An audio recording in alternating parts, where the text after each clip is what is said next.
This is NASA TV.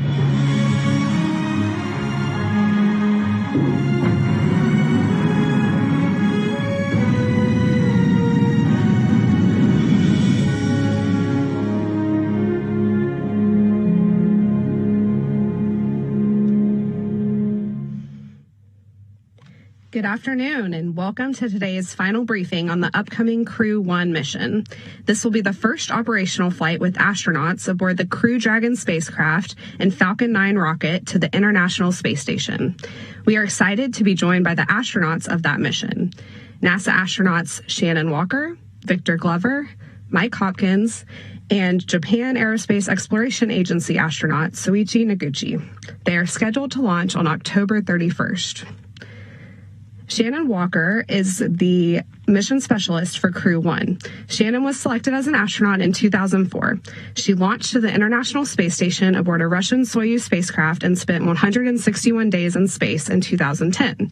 Shannon is a Houston native and has a PhD in space physics. Next, we have Victor Glover. Victor is the pilot of the Crew Dragon spacecraft and second in command for the mission. He was selected as an astronaut in 2013, and this will be his first space flight. He's a California native and holds degrees in flight test engineering, systems engineering, and military operational art and science.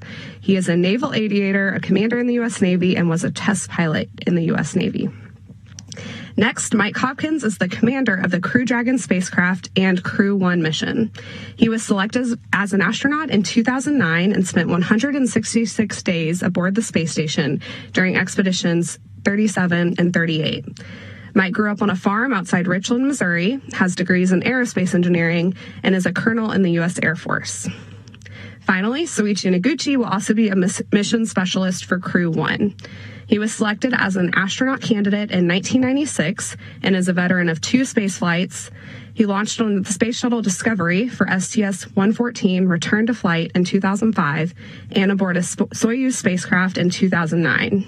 The Crew Dragon will be the 3rd spacecraft that Soichi has flown to the space station on. Now we'll hear brief remarks from the crew, and then we'll take questions.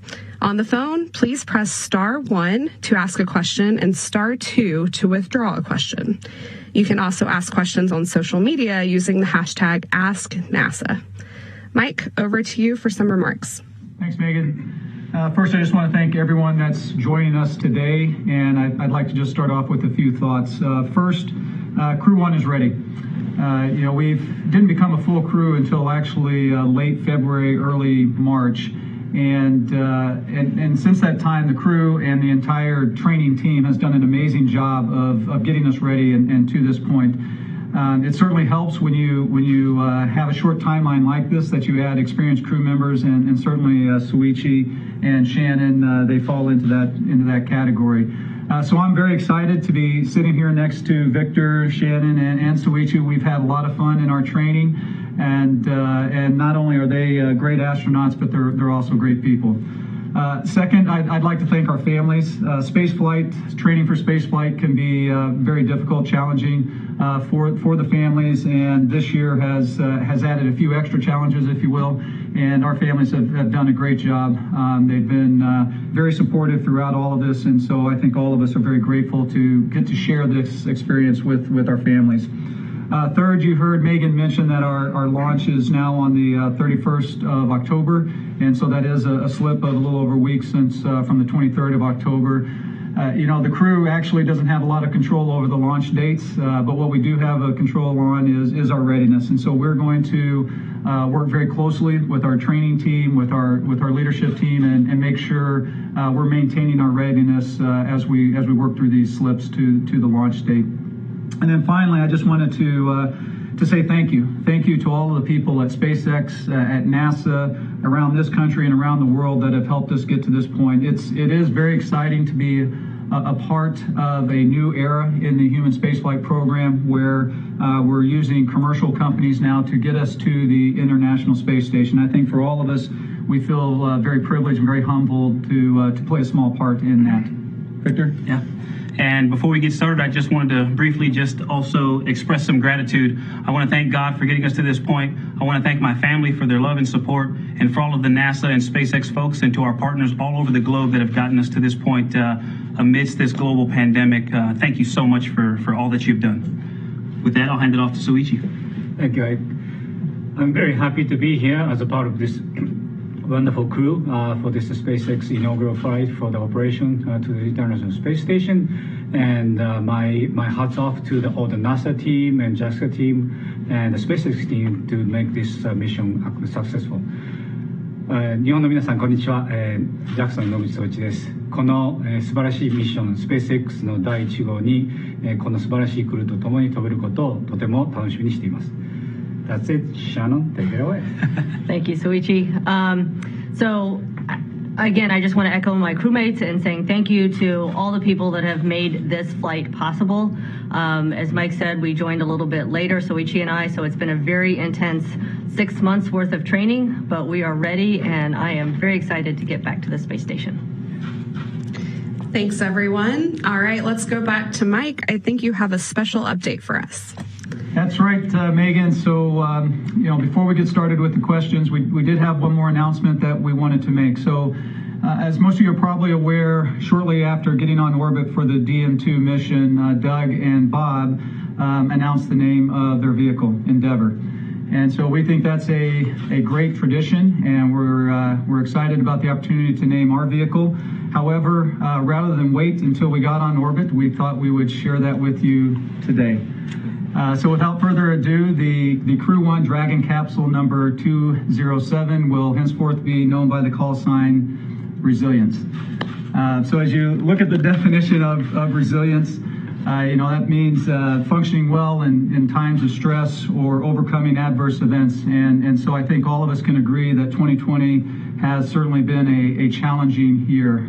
Global pandemic, economic hardships, civil unrest, isolation. And despite all of that, SpaceX, NASA has kept the production line open and finished this amazing vehicle that's getting ready to go on its maiden flight to the International Space Station. And so the name Resilience is really in honor of the SpaceX and the NASA teams. And quite frankly, it's in honor of our families, of our colleagues, of our fellow citizens, of our international partners and our leaders that have all shown that same quality, the same characteristics through these difficult times.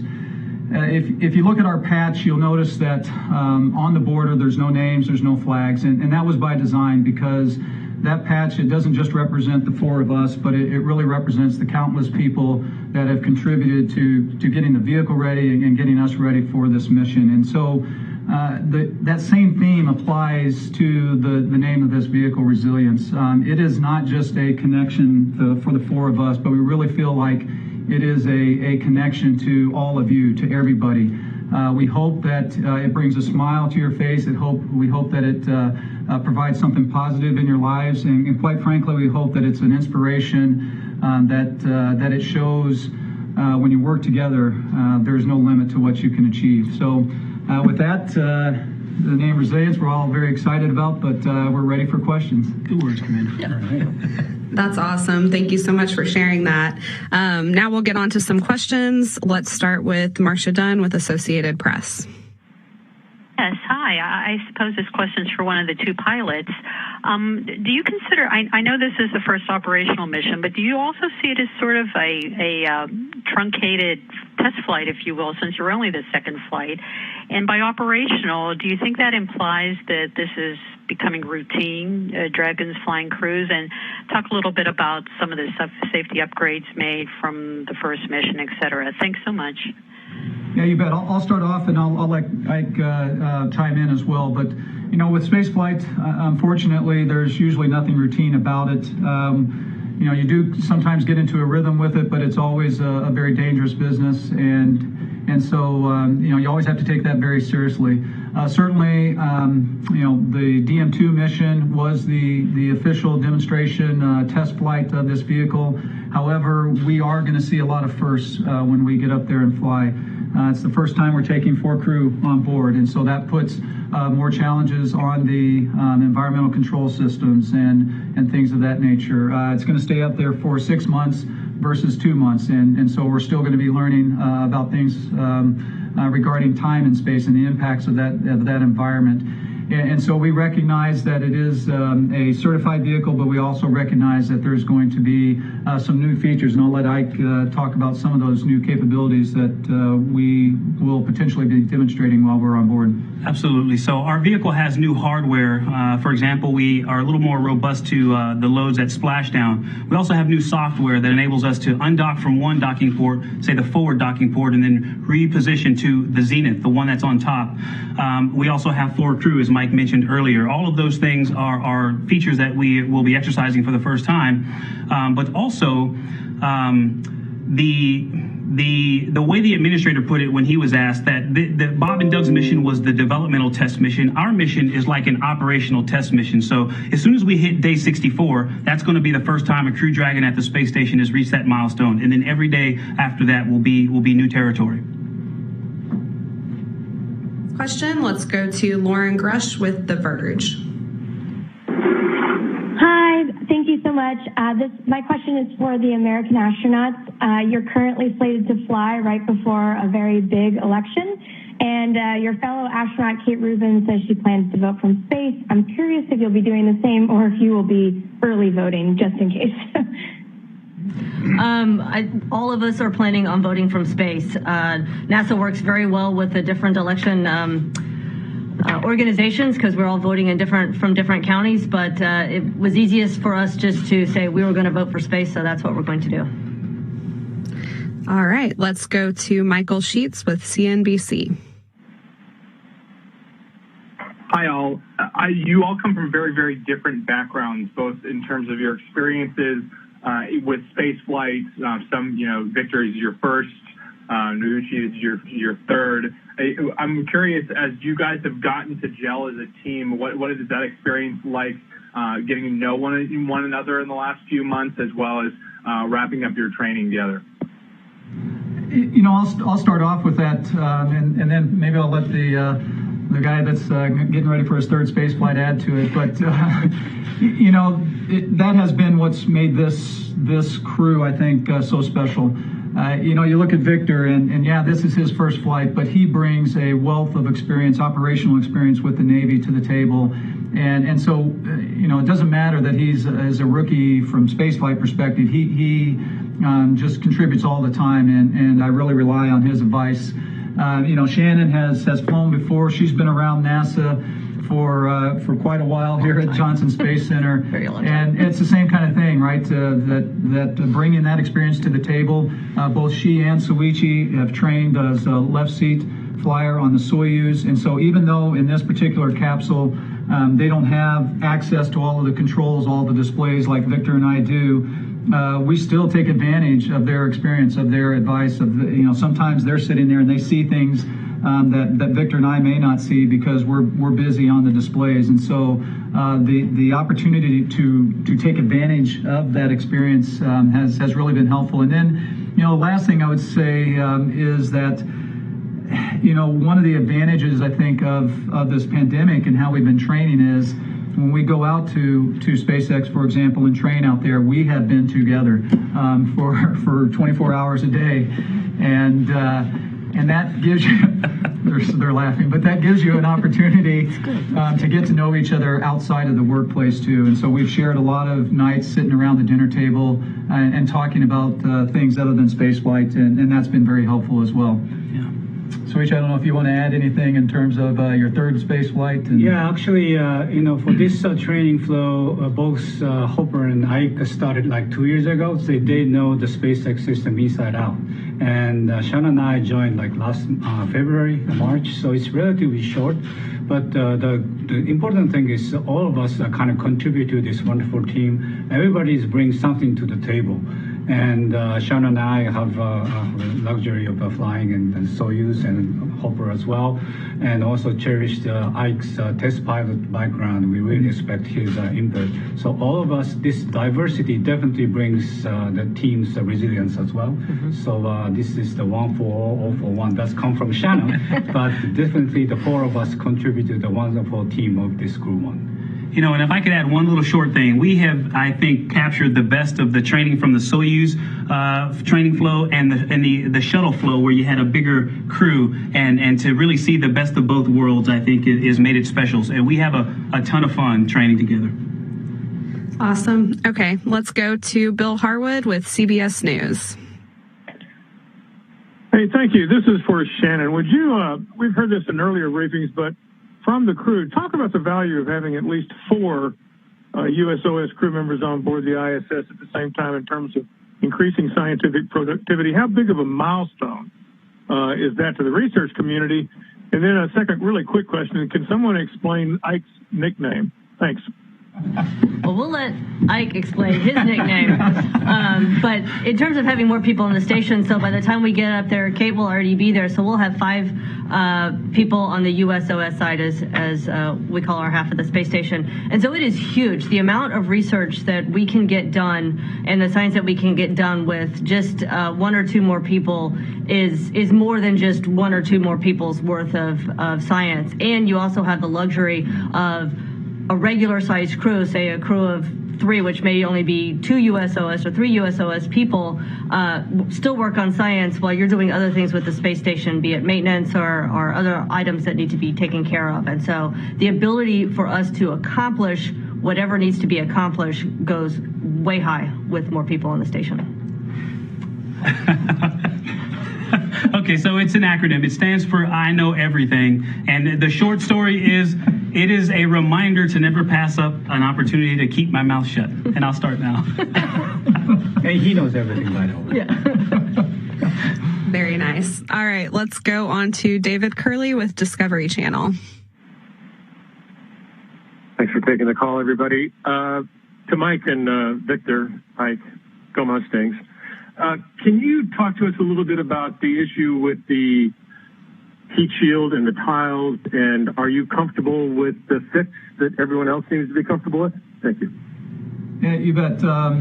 So actually, all 4 of us have been following very closely the issues with the heat shield that were discovered during the DM2 mission. And again, we've hit on this earlier, but I would say this is another example of why the experience that we bring to this crew, and not Ike and I in this particular case, but Soichi was on the return to flight shuttle mission after Columbia. Shannon's husband was on that mission as well, and so they have brought a lot to the table, having lived through that after Columbia. So I would say yes, we are following it very closely, but I would also say there is an amazing team that has been brought together to work this issue, and we are confident in this team and their ability to find the right solutions.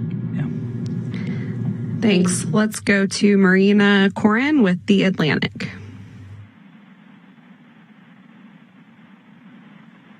So there's a sense of ceremony around breakfast on launch day and a public interest in that tradition that goes back to the Apollo days.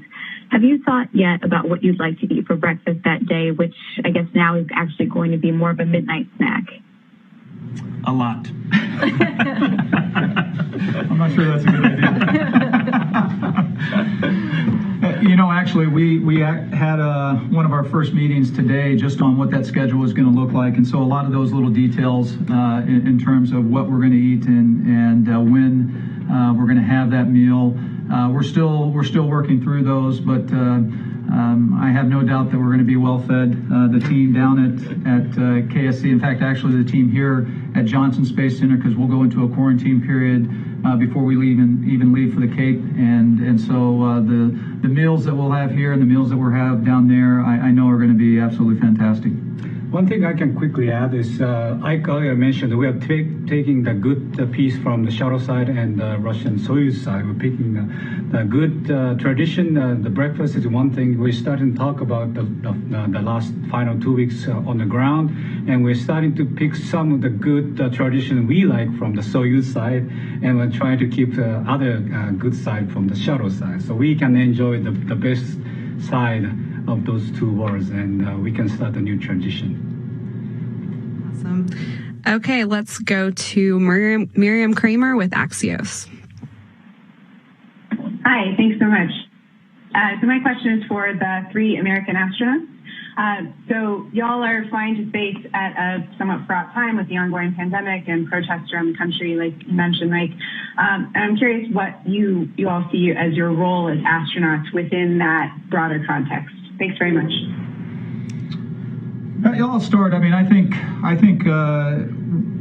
what we can show or demonstrate, actually, all 4 of us, is just the unity and the fact that it doesn't matter what background you come from, but when you all work together, again, as I mentioned, not only in the name of resilience, but when you all come together, you can do some amazing things. And so I do find it interesting. You know, we've all started at different places across this country. We've all had slightly different paths that have taken us here, but when you really look at them, there's a lot of similarities there as well. So I think we do bring a lot to the table, and the 4 of us actually together is a much stronger product in the end. All right, let's go to Selen Barber with Gannett Publications. Mike, this is a question for you. How excited are you to have this honor of not only returning to space, but being the commander of this historic mission, launching from revered Launch Pad 39A, and then also follow up, how has your training, changed from your previous mission? Thank you. Yeah, thanks, Lynn. As a commander, as you can imagine, it's quite an honor. As a flight test engineer, as a backseater, if you will, in the aviation world, I don't have that opportunity to command. I think that these new vehicles moving forward, they show the opportunities that are out there for other folks that don't necessarily have the same background as, say, Victor in this particular case. So it is an honor, and I'm humbled by it. But I will also tell you that there is a lot of value in the experience, for example, that Victor brings to the table with all of his operational hours in the F-18 with the Navy. And so I certainly don't want to underplay that. And I also want to say that I have taken advantage of that. And I mentioned it earlier as well. Both Shannon and Soichi have trained as a left seater in the Soyuz, which means they were second in command. They would have been called on to take command. And so it's kind of funny. I'm sitting here as the commander, but in reality, I probably have the least experience of any of these 3 in terms of being a commander. And so I've relied very heavily on them throughout this training flow, and I'm going to continue to rely on them as we go uphill and get on board the International Space Station. So I think I forgot what the second part of the question was, but differences. The differences. Oh yeah, I'm sorry. Thank you, Victor. I see what I mean. So the differences. Clearly, there has been a lot of big differences between training over in Russia.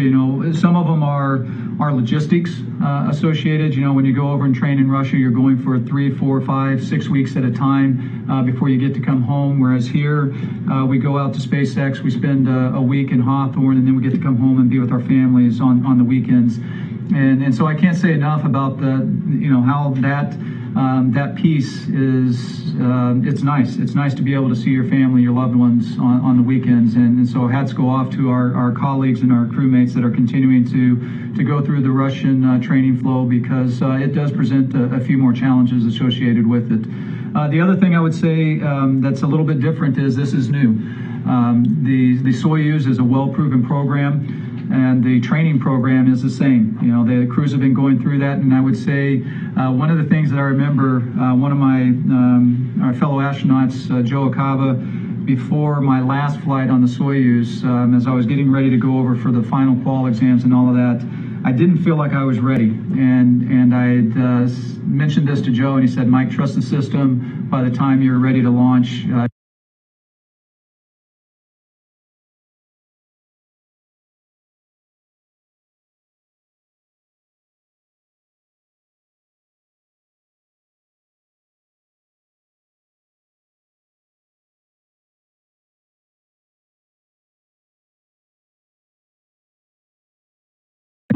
fortunate enough to experience 3 different spacecraft training. This one, obviously, most of the training for the Crew Dragon side is done by SpaceX itself. And their approach is slightly different, but I would say it is really effective. And as I told you earlier, we have, Shannon and I have like a very condensed flow, about 6 months from the scratch to the launch pad. And actually worked out great. And again, this is our 4 of us joined together to come up with the right way of operating the spacecraft. So it's not just SpaceX. SpaceX is great, but we also, as a team, come up with the right approach. And I'm pretty sure that like my commander said, we are ready to fly. All right. From Jackie on Facebook, what would you say to an aspiring astronaut?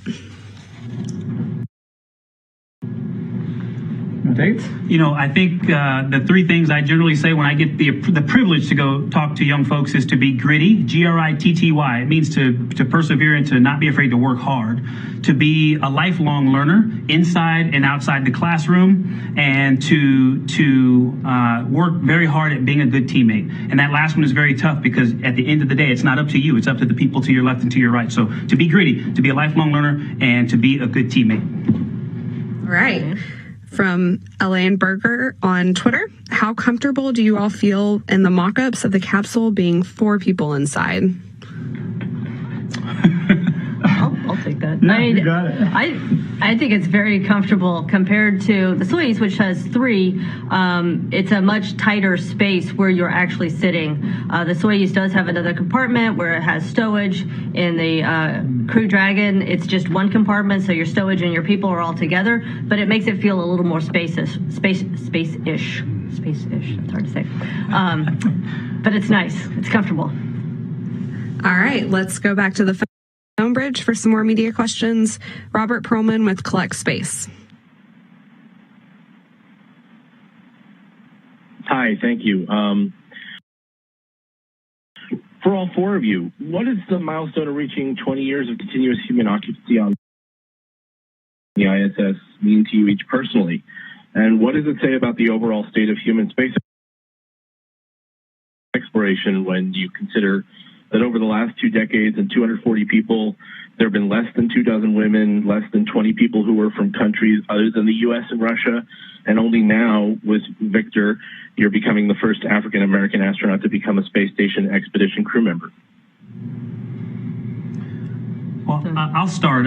The ability to fly in space, period, is a privilege. And so to be able to fly on this amazing vehicle that was made in California like I was, that is a privilege. It is icing on the cake. To be able to live on the space station for 6 months and during that time to be there for the 20th anniversary of human presence on that station, and to potentially launch on the 20th anniversary of the launch of Expedition 1 is just special and relates to something Mike said earlier, that you know, the power of teamwork, when we come together to work on the same thing, that there's no limit to what we can accomplish. It is truly a privilege. All right, now let's go to Chelsea Gold with space.com. Good afternoon. So kind of on a similar note, this is a question for Victor. As Robert mentioned, you will be the first Black astronaut to ever be part of a crew for a long-duration mission on the space station. This seems like a long time coming, and I'm curious, as also a first-time astronaut, how you feel about embarking on your first mission while also making this history. Well, I actually try very hard not to think a lot about it. I want to go up there and I want to do my job very well. And I want to come back and talk to you about that after I get back home to my family safely. So I would say let us accomplish that first, and then we have something to celebrate. It's bittersweet, and I can't tell you why it's taken us this long. But again, I hope to go up there and do my job to the best of my ability. And I would love to come back and tell you stories afterward. All right, let's go to Joey Roulette with Reuters. Hey, I was wondering what the process of casting a ballot from space is like. Do you guys send some kind of digital ballot down to Houston? And also, would love to hear any kind of good tips that you guys could share from Bob and Doug that they may have passed along from their mission. Thanks so much. Well, I can talk about casting a ballot from space since I did it last time I was on the space station. They basically send you an electronic file. it's a PDF, and you mark your choices, and then you email it back to the, I forget the title of the person, but the person who's in charge of the election for the county. And so then that gets counted into all the ballots that are brought back. It's very simple, very straightforward. And then I'll jump in terms of from Bob and Doug. We were very fortunate after they got on orbit, probably about a week after, I think, we had a chance to have a conference with them. And then once they returned to Earth, the same thing. We had an opportunity to speak with them.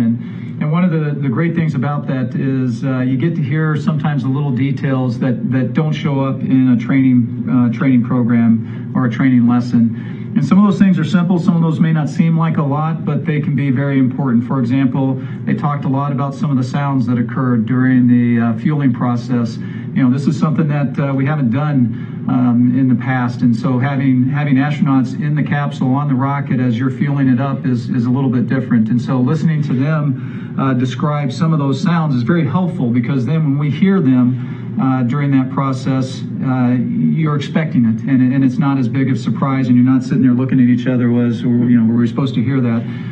The other thing is not just the sounds, but the feelings, and so they talked a little bit about that. And when I say feelings, I mean what the vehicle is doing. You're feeling the vehicle as it's coming in the atmosphere, for example, and they described a little bit about that. And again, it helps set those expectations and helps you prepare for those events. All right, let's go to Paul Rivera with West 2 News, NBC. Hey there, thanks for taking my call, my questions. This is to everyone. When it comes to the diversity of the crew, and this sort of pegs off of an earlier question, how important is this diversity of the crew to future space explorers that look to you and say, this person is in these shoes doing this, I might be able to do this moving forward because they took that step? Yeah, I think your question actually is a great answer as well.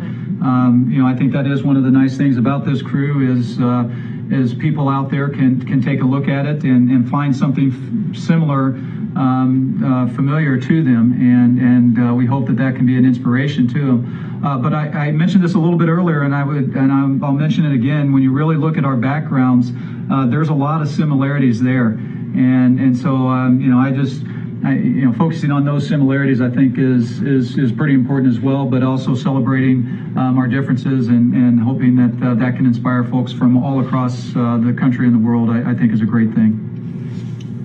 All right, let's go to Gina Sunseri with ABC News. Shannon, you've got considerable experience already on the space station. What are you bringing forward from your last segment to your last expedition to this that will make this expedition different for you?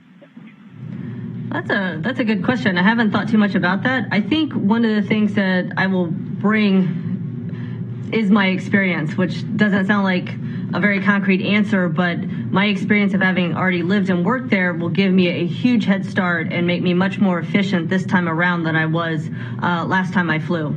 So knowing how the station is laid out, knowing how it's packed, knowing how the ground works with the crew on the station, how it all fits together will make me just a better crew member overall.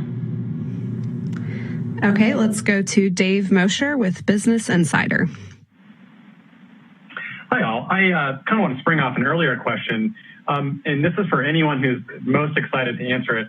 What is the most interesting comment or tip that Bob or Doug told you about riding the Dragon? And I mean that in terms of preparing you for the mission. I think, Mike, you mentioned the sounds, but maybe there's something else that they said that has really stuck with you, and you can share with us what that is. Thank you. Yeah, I've got one that I'll share, and if somebody else has one as well, I hope they have an opportunity to share that too. But I would say I remember talking to Doug about entry, and his comment about entry was that it happens fast. From the time the deorbit sequence starts, the entry sequence starts to when you touch down is very fast. And so his comment was, even though it's happening fast, he said he felt like he was ahead of the vehicle. And so for for people in the aviation world or flying world like this, that has a certain meaning to it, and that for me that means I need to make sure that we as a crew are ready for that moment, because again, when things happen fast, you need to be anticipating and be ready to go, and so that really stood out to me. Yeah, and another thing that they mentioned was that after their manual piloting demo, that the vehicle flew like the sim, and that is comforting, and it is also a testament to SpaceX and the product that they've created. Okay, let's go to Meredith Garofalo with Weather Nation. Thank you guys all so much. I really appreciate your time. Now, we've had decades of different accomplishments of space exploration, and why is this one important to you and for our future generations? What do you hope they always remember from this launch and from this mission? Wow, that's a tough one. So I would hope that coming out of this is, I mentioned it earlier as well, that it's kind of the start of a new era in human spaceflight. I think in terms of using the commercial companies to give us access to the International Space Station, I think there's another piece that's happening, and that is opening up low Earth orbit to more people, to potentially not just NASA astronauts and JAXA astronauts and cosmonauts, but to civilians that are out there. And so I think if this is the start of that, I think that's a great thing, and I hope they can take that from it. All right, let's go to Stephen Clark with Spaceflight Now.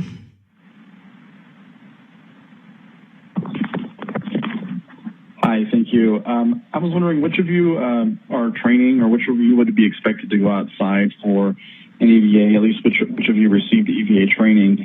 And I understand your EVA training is complete, your drive-in training at SpaceX is complete. So what are your schedules like over the next month leading up to launch? Do you have additional sims, or are you going to take that extra week to do some more training? And what else are you doing to prepare for the mission? Thank you. I'll start with the EVA piece.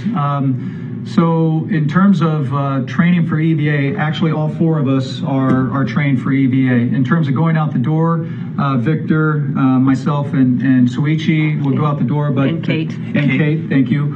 But then Shannon has, I would actually say, probably the more difficult role, and that's getting us out the door. That is a very compressed timeline. There's a lot going on, a lot of different procedures that have to be tracked, and it's critical. And so all four of us, in terms of including Kate, are prepared to go out the door, and Shannon is just as important part of that role in terms of making the EVAs happen. In terms of what we're going to be doing, I don't know if anybody else wants to chime in on that one.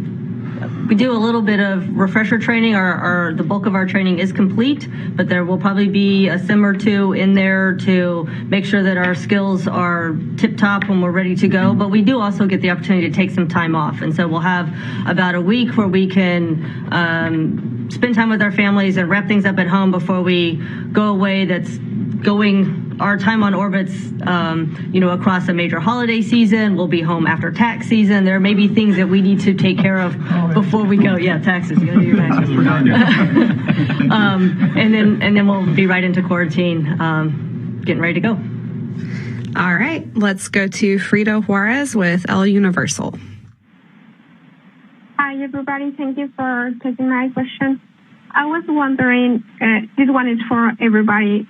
How does the pandemic change your perspective from space and your perspective about being an astronaut? Well, can I say that I was joking in describing this time with my family that, they get to experience a little bit what it's going to be like to live on the space station with the increase in isolation and having to find new ways to communicate virtually, doing their schoolwork. Our kids are doing schoolwork online. And so I think that's one, like maybe a positive spin you could put on this is the entire planet is in one way or another experiencing, the austerity that comes with living on the International Space Station. But I will also say that the perspective piece, for me, it has given me a greater sense of respect for the people that have had to go out and continue to keep our communities clean, the folks that are picking up the trash and making sure that our facilities are clean, and the folks that have to continue to come in and help us to train and be ready for this mission, and that created and built this vehicle or are still building this vehicle. And so I thought I was already grateful, but I am increasingly grateful for all of their hard work. All right, Irene Klotz with Aviation Week. Thanks. This is for Mike or Victor or Shannon.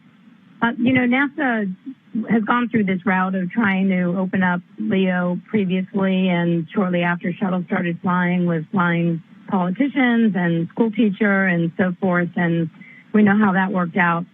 What do you think, can you give me a couple of examples specifically about how the risk assessment has changed from shuttle era to what you all are working now with SpaceX and Boeing in the commercial crew program? I think, first of all, it starts just with the design of the vehicle and what they each were made for. When you look at the space shuttle, it was made for kind of a different purpose in terms of it was made to help build the space station, for example. And so based on that, how it was built and all of that put different risks, I would say, with flying on the space shuttle versus with these vehicles. What you see with SpaceX, what you see being developed for Boeing, they have a much smaller mission set, if you will. They are being made to take people to low Earth orbit, to the International Space Station, and bring them back. And so they're not being asked to do the same types of things that the space shuttle was asked to do. And so because of that, I think you'll find that the risk is a little bit different. And I would also say that we've got the advantage of 40 years, 50 years since the designs of the space shuttle. And so obviously we've learned a lot from the space shuttle experience, and we've applied those to these vehicles. And you can see it, earlier we got asked about the TPS issue. All of that experience from the shuttle is being applied right now to this vehicle, and we're taking advantage of that. And so that's not only making it safer for us, but as we look at potentially other folks being able to fly on these vehicles, it's making it safer for them as well. And having the 20 years of human presence in low Earth orbit has given us the time to work out the operations, the technology, and the teamwork, really, the partnership, the 15 to 18 nations that make it possible for us to have this International Space Station. So that's also grown our abilities to work and live in space. Mm-hmm. All right, let's go to Mary Lou Bender with Cosmic Perspective. Hi, thank you. This is Mary Liz. So lately I've been talking to retired astronaut Nicole Stott about a subject near and dear to her. She says that she's always so grateful that someone insisted that she take her humanity with her on her human spaceflight. And for her, that meant painting in space. And I'm curious what this might mean for you all. Have you decided to bring something special in your personal effects, or have you thought about how you'll spend your personal time? Good question. Yes. For me, yes, yes. Yes, we know and love Nicole. Unfortunately, I don't have the same talents as she has when it comes to art, so that is not something I will probably be doing very much of in space. I think a lot of my time will be similar to what it was before when I had free time, looking out the window and enjoying the perspectives of space, and then thinking of ways that we can communicate that to the rest of the world, because communicating what we're doing and our experiences up there is hugely important. All right, let's go to Frida Juarez with El Universal again. Yeah, I also wanted to ask, sorry, I'm kind of nervous.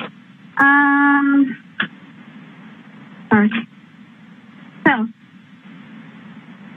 could you explain me how different it was working? You, except from Victor, have experience working at NASA, no? But how does the collaboration with the SpaceX made it different? So I think you're asking how the experience has been working with SpaceX, different from maybe working at NASA? Yeah, that team is really amazing, and I can't give them enough kudos. It has made me appreciate how hard they work and how talented their workforce really is. Every time we go there, I learn a ton. But I also have fun. We'll get back to our house in the evening and just be mentally exhausted, maybe physically exhausted, and then we'll sit around at dinner talking about how much we learned, but we'll all have smiles on our faces. And I think the NASA culture has been improved by working with SpaceX, and I think SpaceX's culture has been improved by working with NASA. They appreciate different things about us, having all of that experience Mike and Shannon talked about earlier, and we appreciate their talent and their operations tempo. They move pretty fast, and so they do things that seem to us to be pretty amazing, but they do that with a lot of talent and professionalism. And I would add to that in some ways it's very interesting and similar to our international partnership when we first started. Our international partners all came with their own experiences and approaches and ways of doing business, and we've all come together sort of in the center of having one very functional group working together. And so now we're bringing SpaceX into the team, and we're learning from SpaceX, and SpaceX is learning from the partnership. So it's a very interesting process. All right, let's go back to Seelan Barber with Gannett Publications. Great. Thank you so much, Megan. I haven't heard as much about the scientific experiments that you might be maintaining or conducting while upon the ISS. Would any of you like to share what science experiments you're going to be working on? Well, so I think a part of that is with the flexibility we've had to maintain for launch dates. It means that the experiments that are going to be up there while we're there could vary. And so we've had to train on a variety of them. And one that I'm really looking forward to is food physiology, because I love to eat, and it's going to allow me to eat more fruits and vegetables as they try to increase the amount of omega fatty acids and lycopene and flavonoids to see how it affects your gut health and your immune system and your overall nutrition. So I'm looking forward to food physiology. All right. Anyone else on science experiments? I can maybe add some. Obviously, we have a variety of science experiments which didn't exist 10 years ago when Shannon and I flew. So right now we have a lot of new teams like biotechnology and gene technology, and also we are doing a lot of microsat deployment. We're using our Kibo airlock, which did not exist 10 years ago. So we have a lot of new ways to explore the science these days. All right, thanks. Great question.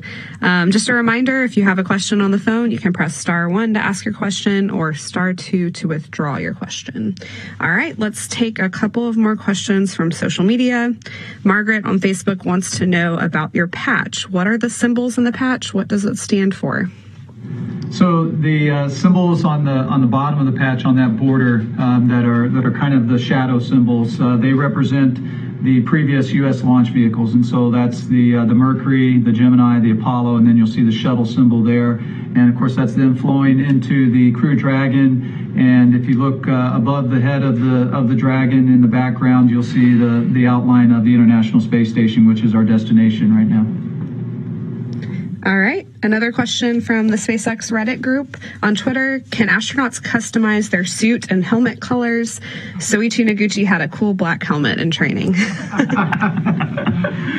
Well, the short answer is we wish, but not actually. That's not one of the. Yeah, I actually like those black helmets. I put it on my Twitter, but that's not the official flight helmet. The SpaceX has a nice design scheme, and it's really actually nice white helmet. And I don't think we have luxury of changing the spacesuit in any actually shuttle, Soyuz, and but the spacesuit actually looks really fantastic. All right. Let's go to Jeff on Facebook. Are there any fun Easter eggs on Crew Dragon that you know of, or fun features people might not know about? We would love to know if there's some fun Easter eggs out there. I don't know. I'm not aware of any. I might be aware of some, but I'm not going to share them right now. Oh man, you're holding out on us. I am. All right.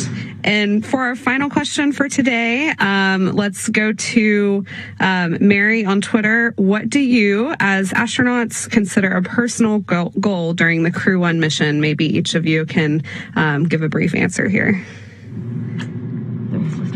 So, as a personal goal, I think this one is probably fairly obvious, but for all of us, it's to land safely and return to our families. And that's kind of first and foremost.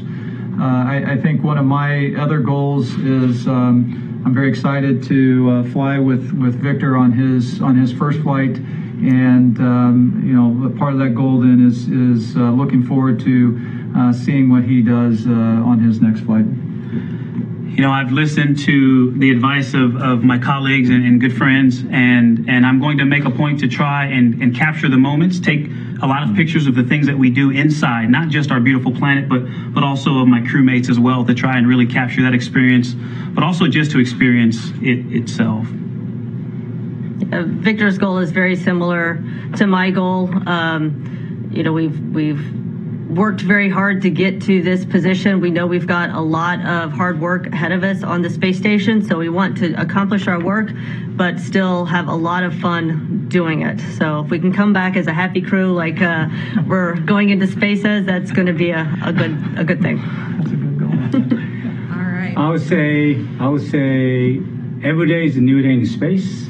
Enjoy every moment. Return home with smile. That's great. Thank you all so much for joining us today and for taking questions. We are so excited to see you launch on October 31st. You can watch these guys launch on NASA TV, online at nasa.gov/live, or on Facebook Live on the NASA Facebook page. You can also join Mike, Victor, and Shannon tomorrow at 10:15 a.m. Eastern Time on Instagram Live on the NASA Instagram page. And you can follow updates on social media by following NASA, the Space Station Commercial Crew, and also Victor, Mike, and Soichi on Twitter. Good luck, guys, and thank you, everyone, for joining us. Thanks, everyone.